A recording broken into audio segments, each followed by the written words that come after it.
In the ancient kingdom of Ashura, where the sun dipped into the horizon and painted the sky with hues of crimson and gold, King Kofi and Queen Akua ruled with wisdom and justice. They were blessed with 2 sons, Prince Yul and Prince Kweku, born a year apart. Prince Yul, the elder, was a free spirit who yearned for adventure and exploration beyond the kingdom's borders. He would often sneak out of the palace to learn from the village elders and hear tales of far-off lands. He hoped to be a doctor one day. Prince Yul's curiosity and love for learning were seen as a weakness by his father, who believed that a true king should focus on the affairs of the kingdom. Prince Kweku, on the other hand, was consumed by his desire to become king. He spent most of his days studying the ancient laws and customs of Ashura, and he would often boast about his knowledge to anyone who would listen. King Kofi favored Prince Kweku, praising his ambition and dedication to the kingdom. But Prince Kweku's obsession with becoming king was not just driven by a desire to serve the kingdom. He was also motivated by a deep-seated jealousy of his brother, Prince Yul, who was next in line for the throne. Prince Kweku couldn't bear the thought of his brother ruling the kingdom, and he began to plot and scheme to ensure that he would be the one to take the throne. As the years passed, Prince Yul married his high school sweetheart, Oma. They stayed at the palace, although Prince Yul still dreamt of leaving the kingdom to become a doctor. Despite their happiness, they were unable to have children, and Prince Yul's father, the king, saw this as a weakness. You have to have a son in order to rule. Remember, you are next in line. Can't you take this seriously for once? The king yelled angrily. My wife and I are having difficulties conceiving. We have done everything we can, including visiting the great healer in the mountains for traditional herbs, the prince replied in a low, sad tone. Well, try harder, the king said, clearly unfazed. It was a hard time for Prince Yul and his wife Oma. I believe one day we will have our own children, and they will bring joy to our house, Prince Yul would often say to Oma, who would nod with tears in her eyes. On the other hand, Prince Kweku saw his brother's inability to have children as an opportunity to claim the throne. If only I could have a son, it would be an advantage for me, and maybe father will consider me, he thought to himself. He didn't have a girlfriend, but he knew this was his only chance to the throne. As he was sitting and busy plotting, a sudden idea struck him. He had to do it and see if she would get pregnant. The following day, Oma, Prince Yul's wife, decided to go sunbathing by the river. It was a beautiful morning, and she wanted to get away from the palace for some fresh air. She was so absorbed in her surroundings that she didn't notice Prince Kweku approaching from behind until he greeted her. Prince Kweku, I wasn't expecting you here, she said, startled but trying to sound calm. I'm sorry for sneaking up on you. I love the river and come here every morning, he said. They chatted for a while, and Prince Kweku was busy scanning for a perfect place where no one passing by would see them. Oma felt a mix of curiosity and unease.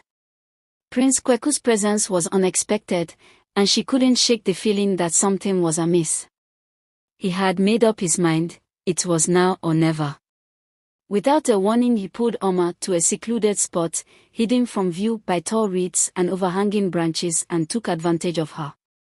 If you tell anyone about this, I'll end you, he threatened after he was done. Oma was left sobbing hysterically. She couldn't comprehend what had just happened.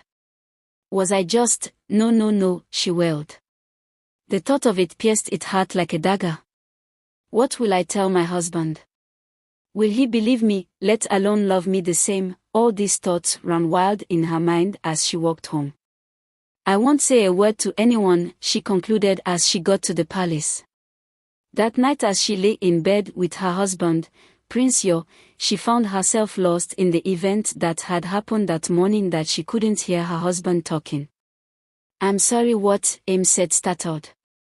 I was saying we should try for a baby now. You seem lost, my love. What is wrong? Prince Yul asked with his voice full of concern. It's nothing, I'm just tired, she said, faking a smile. Well, you can relate as I take care of you, Prince Yul said in a naughty tone.